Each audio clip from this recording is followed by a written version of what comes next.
Subscribe करिए हमारे channel target UP TET CTET को और बेल आइकन को दबाइए। हेलो फ्रेंड्स, मैं रेनू स्वागत करती हूँ आप सभी भावी अध्यापक एवं अध्यापिकाओं का आपके अपने channel target UP TET CTET में। दोस्तों, आज इस वीडियो में हम आपके डीएलएड 4th सेमेस्टर के फर्स्ट पेपर आरंभिक स्तर पर भाषा एवं गणित के पठन लेखन क्षमता का विकास का पूरा पेपर यहाँ पर सॉल्व करवाने वाले हैं। आपके 2022 का पेपर पूरा यहाँ पर कंप्लीट सोल्यूशन आप देखोगे सभी क्वेश्चंस का। तो क्वेश्चन नंबर 1 से स्टार्ट करते हैं। जो श्र अक्षर है यह किससे बना? दोस्तों, यहाँ पर छ नहीं बल्कि क्या पूछा गया है? श्र पूछा गया है। तो जो छ है ये किससे मिलकर बना है? ये क और शा से मिलकर के बना हुआ है। और जो श है ये श और र से मिलकर के बना हुआ है। तो आप देखिए यहाँ पर ऑप्शन नंबर 3 जो है श और र, ये राइट आंसर हो जाएगा। ठीक है, तो आपको समझ में आ गया होगा कि ये वाला क्वेश्चन पूछा है स किससे मिलकर के बना हुआ है। इसके बाद क्वेश्चन नंबर 2 पे आते हैं। स्वर के कितने भेद होते हैं? दोस्तों, अगर सिंपली हिंदी में हम बात करें तो स्वर के मात्रा के आधार पर ही हम भेद देखते हैं। तो मात्रा के आधार पर जो स्वर होते हैं वो 2 प्रकार के होते हैं, हर्ष स्वर और दीर्घ स्वर। और हर्ष स्वर में कौन कौन आता है आप लोगों को पता ही है। हर्ष स्वर में अ, ई, उ और री। बाकी दीर्घ में आ आता है, ई आती है, उ, इसके अलावा ए, ऐ, ओ, औ ये सब आते हैं दीर्घ स्वर में। तो आपको समझ में आ गया होगा। तो यहाँ पर ऑप्शन 2 हम सही लगाएंगे। और अगर हम संस्कृत की बात करें तो संस्कृत में 3 हो जाते हैं, हर्ष स्वर, दीर्घ स्वर और प्लुत स्वर। ठीक है, तो यहाँ पे आप भाषा के रूप में हिंदी का अध्ययन कर रहे हैं, इसीलिए हिंदी में सिर्फ आप दो ही याद रखोगे। क्योंकि जैसे ही स्वर की बात आती है हमारे दिमाग में तुरंत आता है कि मात्रा के आधार पर इसके 2 भेद होते हैं। ठीक है, इसके बाद हम आगे बढ़ते हैं। क्वेश्चन नंबर 3 पे चा का उच्चारण स्थान क्या? कंठ, तालु, मूर्धा, दंत, ओष्ठ। जिन भी प्रशिक्षुओं ने अच्छे से इस तरीके से याद किया होगा कंठ, तालु, मूर्धा, दंत, ओष्ठ, उनको कभी नहीं भूला होगा, ये ना कभी भूलेगा। तो कंठ का वर्ग, तालु चा वर्ग। तो चा का पूछा, तो यहाँ पर देखिए ऑप्शन 3 सही हो जाएगा। इसके बाद क्वेश्चन नंबर 4 है। जिन शब्दों के अर्थ समान होते हैं उन्हें कहते हैं। दोस्तों देखिए, पर्यायवाची दिया है, श्रुति सम भिन्नार्थक शब्द दिया है, तत्सम शब्द दिया है, विलोम शब्द दिया है। तो दोस्तों यहाँ पर देखिए, पहले हम दूसरे, तीसरे और चौथे ऑप्शन की बात कर लेते हैं। चौथा तो बिल्कुल नहीं होगा कि विलोम शब्द समान होते ही नहीं है। तत्सम शब्द जो होते हैं वो शुद्ध रूप होते हैं। संस्कृत, जैसे संस्कृत में शब्द होता है वैसे इसको हम हिंदी में भी ले लेते हैं, तो यह शुद्ध शब्द होते हैं। इसके बाद देखिए, श्रुति सम भिन्नार्थक की अगर हम बात करें तो ऐसे शब्द जो सुनने में समान होते हैं लेकिन उनके अर्थ क्या होते हैं? भिन्न भिन्न होते हैं। जैसे कि अंश, ये आप देखोगे ये अंश और ये अंश दोनों आपको देखने में बिल्कुल एक तरीके के लगेंगे, लेकिन इस अंश का अर्थ होता है कंधा, जबकि इस अंश का अर्थ होता है हिस्सा। ठीक है, तो इस तरीके से ऐसे शब्द जो सुनने में समान होते हैं लेकिन उनके अर्थ अलग अलग होते हैं, तो ये होते हैं श्रुति समभिन्नार्थक, यानी कि सुनने में समान लगते हैं लेकिन इनके अर्थ भिन्न भिन्न होते हैं ऐसे शब्द। तो यहाँ पर आंसर क्या हो जाएगा? पर्यायवाची शब्द। जिन शब्दों के अर्थ समान होते हैं उन्हें हम पर्यायवाची शब्द कहते हैं। जैसे कि कमल का पर्यायवाची होता है अरविंद, पंकज। इसके बाद क्वेश्चन नंबर 5 पे आते हैं। शुद्ध शब्द है, ये मैंने आप लोगों को बहुत बार बताया है क्लास में भी कि जो शुद्ध शब्द होता है वो उज्ज्वल, उसको हम लिखते हैं इस तरीके से, उ आधा ज फिर आधा ज फिर व और ल। तो ऑप्शन 3 जिन भी प्रशिक्षुओं ने लगाया उनका आंसर बिल्कुल सही है। उज्ज्वल में दोनों ज आधा होता है और ये क्वेश्चन एग्जाम में कई बार पूछा जा चुका है। क्वेश्चन नंबर 6 पे आते हैं। शून्य को किसी संख्या से भाग देने पर भागफल क्या आता है? अगर हम किसी भी संख्या से 0 में भाग दे रहे हैं, चाहे 6 हो, 7 हो, 8 हो, किसी भी संख्या से अगर हम भाग दे रहे हैं शून्य में, तो उसका जो भागफल आएगा वो 0 ही होगा। तो इस बात का आप ख्याल रखिएगा। तो यहाँ पर देखिए जो ऑप्शन 4 है ये सही हो जाएगा, 0 ही होगा। इसके बाद क्वेश्चन नंबर 7 पे आते हैं। भाग की संक्रियाएं होती हैं, तो भाग में भाजक, भाज्य, भाजक, भागफल ये तीनों ही होते हैं। तो ऑप्शन 4 जो है ये सही हो जाएगा। ठीक है, इसके बाद क्वेश्चन नंबर 8 पे आते हैं। आरोही क्रम इसमें से कौन सा है? बहुत आसान प्रश्न पूछा दोस्तों। उम्मीद करती हूँ कि आपने सारे क्वेश्चंस को बिल्कुल सही लगाया होगा, सारे के सारे ऑप्शंस को। आरोही क्रम में इसमें से कौन सा है? बढ़ते हुए क्रम में।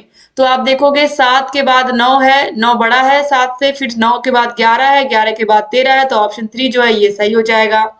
क्वेश्चन नंबर 9 पूछा है। 475 में 4 का स्थानीय मान क्या है? तो 475 में इस तरीके से आप लिख करके यहाँ पर देखिए 4 गुणे कितने स्थान पर है? आप देखिए कितने, इसके आगे कितने 0 आएंगे? 2, यानी कि 400। तो ये किस स्थान पे है? इकाई, दहाई, सैकड़ा स्थान पे है। तो ऑप्शन 3 जो है ये सही हो जाएगा। क्वेश्चन नंबर 10 पे आते हैं। 22 गुणे 34 का गुणनफल, कितना आसान सा प्रश्न पूछा है आपसे। 22 गुणे 34 का गुणनफल पूछा है, तो आप आसानी से इसको निकाल लिए होंगे। बस सिंपली इस तरीके से आपको इसको निकाल लेना था। तो आप देखिए यहाँ पर ऑप्शन नंबर 1 जो है ये सही हो जाएगा, 748 आ जाएगा। इसके बाद आगे बढ़ते हैं हम। क्वेश्चन नंबर 11 पूछा है, निदेशक चिन्ह इसमें से कौन सा है। तो निदेशक चिन्ह दोस्तों यहाँ पर देखिए राइट आंसर है ऑप्शन नंबर 3। जब कुछ भी लिखना होता है इस तरीके से डैश करके फिर आगे लिखते हैं, तो ये निदेशक चिन्ह हो गया। क्वेश्चन नंबर 12 है, भाषा शिक्षण में शारीरिक समस्याएं हैं, दृष्टि दोष, उच्चारण दोष, श्रवण दोष या उपरोक्त सभी। तो दोस्तों राइट आंसर हो जाएगा ऑप्शन नंबर 4, उपरोक्त सभी। क्योंकि अगर बच्चा सही से सुन नहीं पा रहा है तो वो सही से उच्चारण नहीं कर पाएगा, और अगर सही से देखने में दिक्कत है तो भी बच्चे को बहुत सारी समस्याएं होती हैं। क्वेश्चन नंबर 13 है, वे संख्याएं जो 2 से पूर्ण रूप से विभाजित नहीं होती हैं उन्हें हम क्या कहते हैं।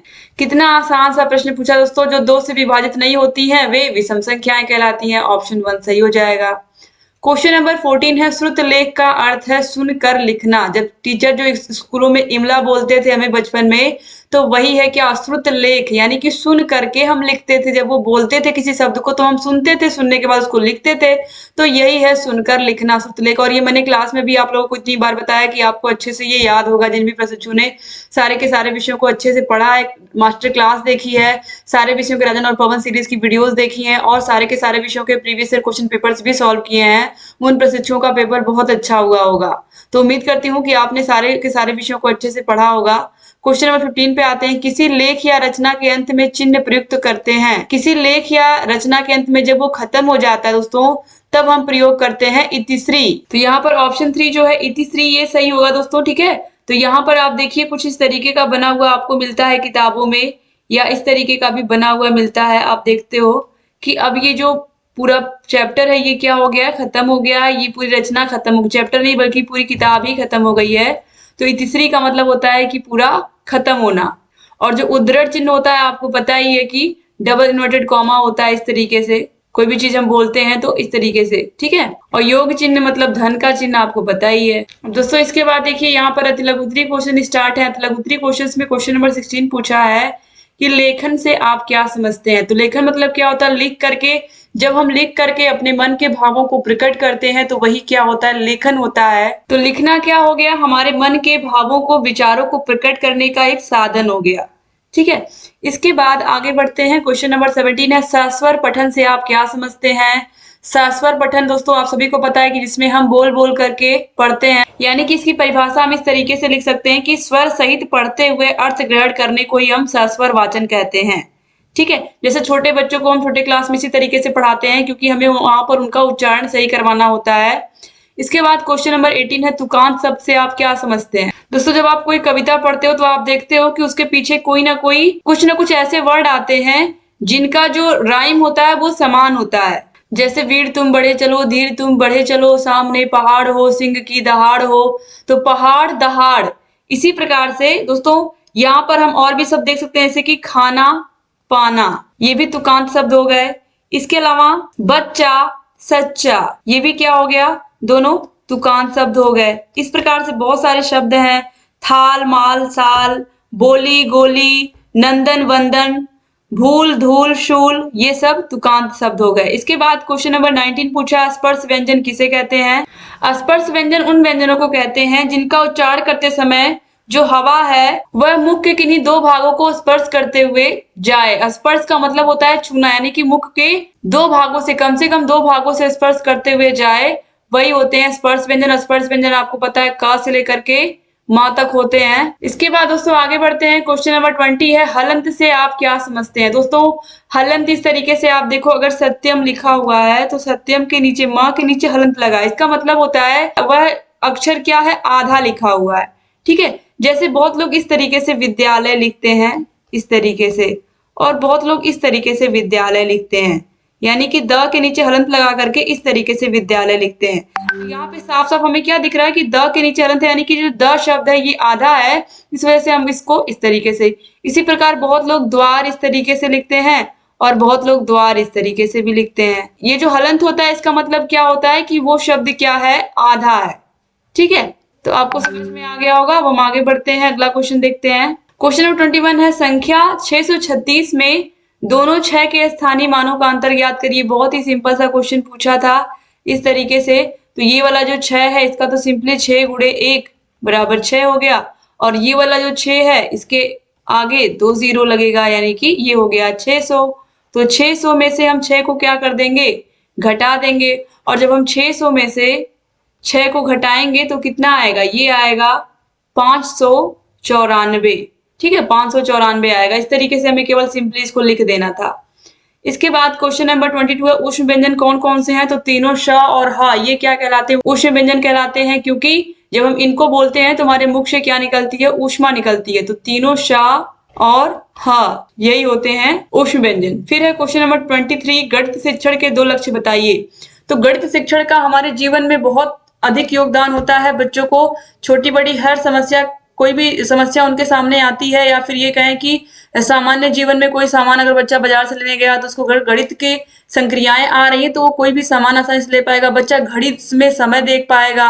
अगर उसे गणित शिक्षक गणित विषय आता है तो वह अपने छोटी मोटी समस्याओं को भी क्या कर लेगा, वो हल कर लेगा। तो गणित विषय को सीखने से बच्चों के अंदर जो तर्क करने की क्षमता होती है वो भी बढ़ती है, और बच्चे अपने दैनिक जीवन की बहुत सारी समस्याओं को हल कर लेते हैं। बस सिर्फ 2 लक्ष्य यहाँ पर लिखना था। क्वेश्चन नंबर 24 है संख्या पूर्व तैयारी से आप क्या समझते हैं। दोस्तों बहुत ही सिंपल है कि बच्चों को हम 1 2 3 4 सिखाने से पहले, ये संख्याएं सिखाने से पहले उनको ओरल कैसे बताएंगे हम कि ये जो सामान है इस सामान से बड़ा है या छोटा है, तो बच्चा बताएगा कि छोटा है। अब क्लास में सबसे लंबा बच्चा कौन है, सबसे छोटा बच्चा कौन है, क्लास से कौन सा पेड़ सबसे दूर है, कौन सा पेड़ सबसे पास है। तो बच्चों को दूर पास की चीजें बताना, बच्चों को छोटी बड़ी चीजें बताना, बच्चे एक से दूसरे वस्तु में अंतर कर पाए ये बताना।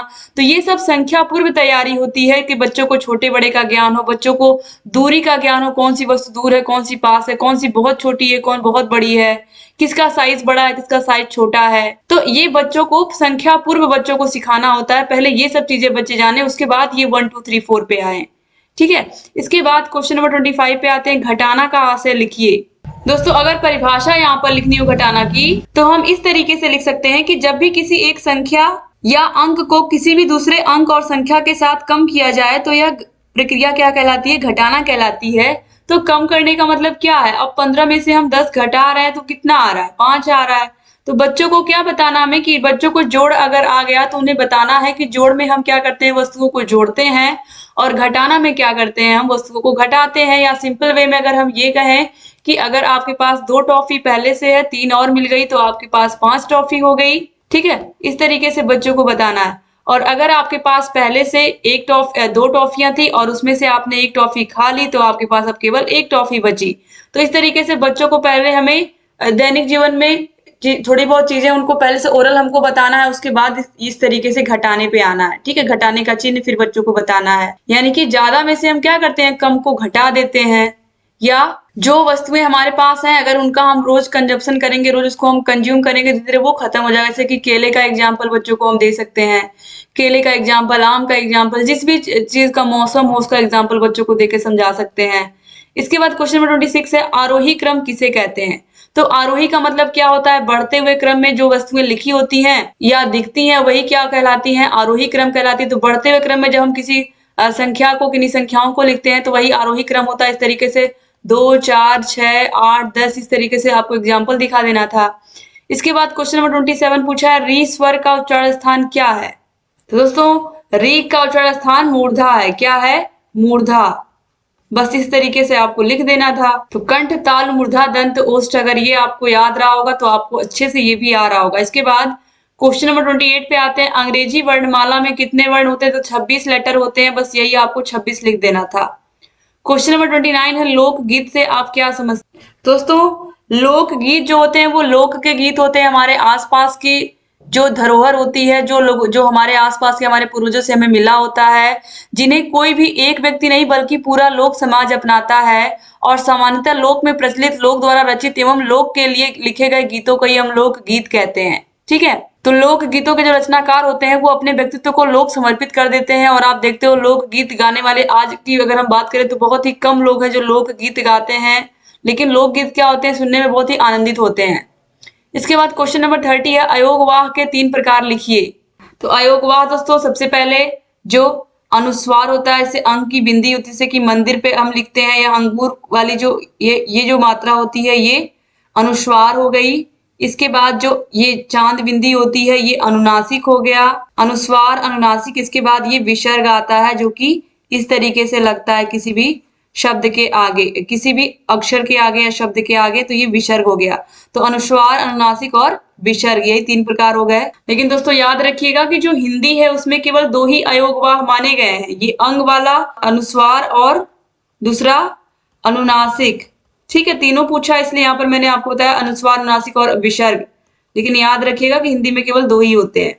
इसके बाद अब लघु उत्तरीय क्वेश्चन यहाँ पर देखते हैं हम। क्वेश्चन नंबर 31 से लेखन की उपयोगिता का वर्णन कीजिए। सबसे पहला क्वेश्चन यहाँ पर देखिए, अति लघु उत्तरीय में भी यही पूछा था कि लेखन किसे कहते हैं। तो लेखन की उपयोगिता आपको बताने की आवश्यकता नहीं है कि बच्चे जब लिखते हैं, लिख करके अपने मन की भावों को प्रकट करते हैं, तो उससे वो अपने मन की भावनाओं को बहुत ही अच्छी से लिख पाते हैं और सारी चीजों को उसमें स्पष्ट रूप से व्यवस्थित कर पाते हैं। इसके अलावा लिखने से बहुत सारी जो गलतियां होती हैं, अगर हम छोटे क्लास की बात करें तो कौन सा शब्द बच्चे गलत लिख रहे हैं, गलत लिखने का मतलब कि वो उसको गलत पढ़ भी रहे हैं, तो उसका भी हम सुधार कर लेते हैं। तो लिखने की जो कला है, किसी भी भाषा को अगर हम सीख रहे हैं तो वो हमें लिखने भी आनी चाहिए, पढ़ने भी आनी चाहिए, बोलने भी आनी चाहिए। तो जो लेखन है उसकी अपनी एक अलग उपयोगिता है। इसके बाद देखिए है पत्र लेखन क्या है। एक प्रार्थना पत्र लिखकर इसकी उपयोगिता स्पष्ट करिए। बहुत ही सिंपल सा प्रश्न पूछा। तो पत्र लेखन हम क्या करते हैं, लेखन का मतलब लिखते ही है। तो पत्र लिखने का मतलब हुआ कि हम अपने विचार या फिर अपनी भावनाओं को एक प्रार्थना पत्र के माध्यम से हम लिखना चाह रहे हैं। हमारे पास कोई समस्या है, हम उसको लिख करके बताना चाह रहे हैं। प्रार्थना पत्र का मतलब सिंपल, आपको छुट्टी वाला एप्लीकेशन ही इसमें लिखना था। सेवा में श्रीमान, इस तरीके से अपने स्कूल कॉलेज का नाम, फिर उसके बाद महोदय आशा विनय निवेदन है कि कल रात मेरी तबीयत खराब होने के कारण, इस तरीके से आपको पूरा लिखना था। क्या रीजन है कि मैं स्कूल नहीं आ पाऊंगा, उसके बाद आपका आज्ञाकारी, आपके आज्ञाकारी शिष्य या शिष्य, उसके बाद वहां पर लिख करके अपना नाम, फिर बगल में आपको डेट डाल देना था। बस यही करना था प्रार्थना पत्र लिखने में। फिर है कविता के प्रकार बताइए। दोस्तों जो कविता होती है इसके मुख्य 3 प्रकार होते हैं। पहली है कथात्मक, दूसरी नाटकीय और तीसरी है गीतात्मक। ठीक है, तो ये 3 प्रकार की कविताएं होती हैं। इसके बाद क्वेश्चन नंबर 34 पे हम आते हैं, घोष एवं अघोष ध्वनियों में अंतर स्पष्ट करिए। दोस्तों जो घोष ध्वनियां होती हैं इनकी परिभाषा हम इस तरीके से लिख सकते हैं कि जिन वर्णों के उच्चारण में केवल नाद का उपयोग होता है उन्हें हम घोष वर्ण कहते हैं। जैसे कि ग घ अंगा, ग घ अंगा। फिर इसी प्रकार से ज झ इय।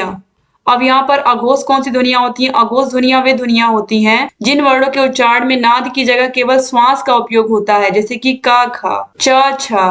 ठीक है, तो आप देखो पहले और दूसरे वर्ण जो होते हैं ये अघोष होते हैं, और जो तीसरे, चौथे और 5वें वर्ण होते हैं ये घोष वर्ण होते हैं सभी वर्गों में। इसके बाद आगे बढ़ते हैं, क्वेश्चन नंबर 35 देखते हैं। 48 अमरूद 6 बच्चों में बराबर बराबर बांटे गए, प्रत्येक बच्चे को कितने अमरूद मिले? तो कुछ नहीं, आपको सिंपली क्या करना था, इस तरीके से यहाँ पर आपको 6 से 48 में भाग दे देना था। और इस तरीके से कितनी बार जाएगा आपको पता है, 6 अठे 48। तो आप देखो ये यहाँ पर कट गया। तो प्रत्येक बच्चे को कितने कितने अमरूद मिले? तो प्रत्येक बच्चे को कितने अमरूद मिले? 8-8 अमरूद मिले। 6 बच्चों में बटा और सभी बच्चों को 8-8 अमरूद मिले बराबर। इसके बाद क्वेश्चन नंबर 36 पे आते हैं, बच्चों को हासिल सहित जोड़ किस प्रकार सिखाना चाहिए? तो दोस्तों तो हम बच्चों को बंडल की सहायता से हम उनको जोड़ सिखा सकते हैं कि जो ऐसे तीलियां ले लेंगे हम और कहेंगे कि यहाँ पर देखिए 4 हो गई, 5, 6, 7, 8, 9, 10। तो ये 10 वस्तुओं का एक बंडल बनाएंगे। ठीक है, इस तरीके से जब हम बंडल के माध्यम से बच्चों को बताएंगे, ये पूरा देखिए यहाँ पर ये पूरा बंडल हो गया 10 वस्तुओं का। और इस तरीके से हम तीली और बंडल के माध्यम से बच्चों को हम जोड़ बहुत ही आसानी से सिखा सकते हैं। या फिर सिंपली हम यहाँ पर हमको कुछ चीजें लिख करके इस तरीके से कि हम बच्चों को किस प्रकार से उनको जोड़ने को कहेंगे, इस तरीके से भी हम यहाँ पर इसको बता सकते हैं। ठीक है, ये भी तरीका हम अपना सकते हैं। तो यहाँ पर हम जोड़ को किस तरीके से बच्चों को अपने दैनिक जीवन की जो वस्तुएं हैं उनसे बता सकते हैं, या सिंपली हम संख्याओं के माध्यम से बच्चों को कैसे जोड़ना सिखाएंगे, या बच्चों को टॉफी के माध्यम से या खिलौनों के माध्यम से, गेंद के माध्यम से कैसे हम बच्चों को आसान भाषा में जोड़ सिखा सकते हैं, इस प्रकार की चीजों का हम उपयोग करके बच्चों को बता सकते हैं। क्वेश्चन नंबर 37 है, संख्या किसे कहते हैं, संख्याओं के प्रकार बताइए। तो हम सिंपली संख्या की परिभाषा इस तरीके से भी लिख सकते हैं कि संख्याएं वे गणितीय वस्तुएं हैं जिनका उपयोग मापने, गिनने और नामकरण करने के लिए करते हैं, जैसे कि 1, 2, 3, 4 आदि। और जो प्राकृतिक संख्याएं होती हैं, जो नेचुरल नंबर होते हैं, वो सबसे अच्छा एग्जाम्पल होते हैं इसके। तो संख्याओं में कौन कौन से प्रकार की संख्याएं होती हैं, सम संख्याएं, विषम संख्याएं, प्राकृतिक संख्याएं, पूर्ण संख्याएं, ये सब क्या है, संख्याओं के प्रकार हैं। भाज्य संख्याएं, अभाज्य संख्या, ये सब हमको बस सिंपली ऐसे लिख देना था। इसके बाद क्वेश्चन नंबर 38 पे आते हैं, देवनागरी लिपि की विशेषताएं लिखिए। बहुत ही आसान सा प्रश्न पूछा है। जो हमारी हिंदी भाषा है उसकी लिपि देवनागरी लिपि है और इसकी जो पहली विशेषता है वो यही है कि जो हम बोलते हैं वही हम लिखते हैं, जो हम बोलते हैं वही हम लिखते हैं। और देवनागरी लिपि में आप देखो कि इस तरीके से पूरे शब्द को लिखने के बाद हम यहाँ पर सिरोरेखा भी लगाते हैं ताकि साफ साफ अक्षर दिखे। पूरा एक सेंटेंस यानी कि पूरा एक वाक्य कंप्लीट होता है तो हम उसके बाद पूर्ण विराम का चिन्ह लगाते हैं। तो जो देवनागरी लिपि होती है इसमें बहुत सारी विशेषताएं हैं जिसको आसानी से आप लिख सकते थे। इसके बाद देखिए क्वेश्चन नंबर 39 है, सरल वाक्य से क्या तात्पर्य है। तो सरल वाक्य उस वाक्य को कहते हैं जिसमें सिंपली एक ही कर्ता होता है और जिस वाक्य में एक ही उद्देश्य एवं एक ही विधेय होता है वे वाक्य सरल वाक्य कहलाते हैं। तो ऐसे वाक्य जिसमें एक ही क्रिया, एक ही कर्ता होता है या जिस वाक्य में एक ही उद्देश्य या एक ही विधेय होता है वे वाक्य सरल वाक्य कहलाते हैं। इनको हम साधारण वाक्य भी कहते हैं। जैसे कि राम पुस्तक पढ़ता है, तो राम पुस्तक पढ़ता है। तो आप देखोगे इसमें सिंपली यहाँ पर कर्ता जो है वो राम है और पढ़ना क्या हो गई, क्रिया हो गई, पढ़ क्या रहा है, पुस्तक। तो इस तरीके से एक ही कर्ता है और एक ही क्रिया है, ठीक है, और एक ही उद्देश्य भी है इस वाक्य का। इसके बाद क्वेश्चन नंबर 40 है, अशुद्ध उच्चारण के दो कारण बताइए। बच्चे अशुद्ध उच्चारण क्यों करते हैं, गलत प्रोनाउंसिएशन क्यों करते हैं। तो बच्चों को सही से उच्चारण का ज्ञान ना होना ये अशुद्ध उच्चारण का कारण होता है। इसके अलावा दोस्तों बच्चों के ऊपर क्षेत्रीय बोलियों का भी प्रभाव होता है। बच्चे जिस इन्वायरमेंट से आए होते हैं वे जिस प्रकार से जिस शब्द को बोलते हैं उसको वो बदल नहीं पाते हैं, उन अक्षरों को वो बदल नहीं पाते हैं, वो उसी प्रकार से उसको बोलना शुरू कर देते हैं। इसके अलावा अगर बच्चे के किसी प्रकार से उसके दांतों में, होठों में, गले में किसी प्रकार की प्रॉब्लम है तो भी उसको बोलने में क्या होगा, दिक्कत होगा। तो यह भी क्या है, अशुद्ध उच्चारण का एक कारण ही है, ठीक है। तो इस तरीके से यहाँ पर उम्मीद करती हूँ सारे के सारे क्वेश्चंस आपने अच्छे से किए होंगे। अगर वीडियो अच्छा लगा है तो प्लीज वीडियो को शेयर करना मत भूलिएगा और वीडियो को पूरा देखा आपने इसके लिए बहुत बहुत धन्यवाद दोस्तों। अगर चैनल को सब्सक्राइब नहीं किया तो तुरंत सब्सक्राइब भी कर दीजिए और बगल में बेल आइकन होगा उसको भी प्रेस करना मत भूलिएगा ताकि जो भी नई वीडियोस हम बनाते हैं उसका नोटिफिकेशन आपके पास समय से जाए और आप बिना मिस किए सारे के सारे विषयों के वीडियोस को देख पाएं। दोस्तों वीडियो को शेयर भी कर दीजिएगा और आपको सारे के सारे विषयों के मास्टर क्लास के वीडियोस के लिंक, सारे के सारे विषयों के राजन सीरीज और पवन सीरीज की वीडियोस के लिंक आपको मिल जाएगी डिस्क्रिप्शन बॉक्स और कमेंट बॉक्स में। तो सारे विषयों को देखते रहिए और अपनी तैयारी को बेहतर बनाते रहिए। एक बार फिर से आप सभी का बहुत धन्यवाद वीडियो को पूरा देखने के लिए। जय हिंद दोस्तों।